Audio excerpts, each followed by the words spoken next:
د کورنیو چارو وزارت د جنایي څېړنو لوی ریاست د انسان تښتونکو یو بانډ چې د انساني قاچاق او د خلکو د برمته کولو په بڼه یې له هیواده بهر پلان شوي جرمونه سرته رسول د یو منظم پلان او څېړنو وروسته ونیول.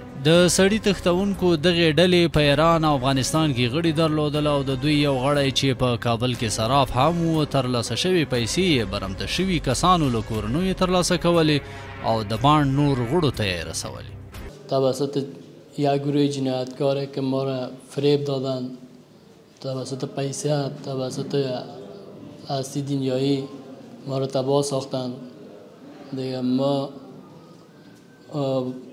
یکی از همشهریای ما دست گروگانگیرایی که در ایران هستند به سر میبرند گروگان بود و همراه ما تماس گرفتند که به مقدار $5000 از پیش اینا خود تسلیم شو و یکی از همشهریای دیگه ما که صرافی داره شماره از او را برای ما دادن که برای ازی تسلیم کو برای ما میفرسته.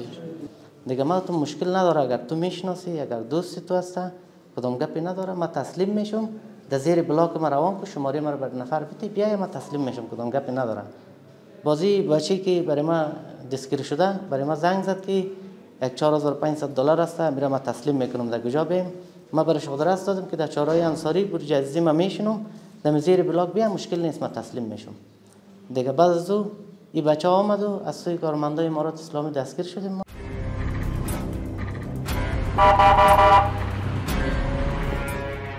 د دغې قضیې څېړنه وروسته له هغې پیل شوه چې زموږ 2 تنه هیوادوال د انسان تښتونکو یاد شوي بانډ په ایران کې برمته کړي وو او کورنۍ ته یې برمته شوي کسانو د سختو شکنجو او ربړونو ویډیوګانې استولې. دوی برمته کړي کسان له کورنیو څخه $50,000 غوښتنه په داسې ډول کوله چې د 2 ساعتونو دننه پیسې ور واستوي. اینکه چند وقت می شد پسرم در کشور ایران به خاطر کار و غریبی رفته بود. گیرا بچه ما را گروگان گرفتم.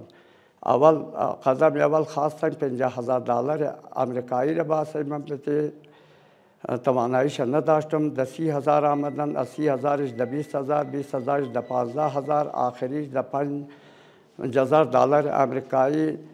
این برادرای جنایی که این چرا گرفتن این اختطافچی‌ها را گرفتن از امارات اسلامی خواهشمندم که باید در حق من غورزی شود. یک جهان تشکر از امارات اسلامی.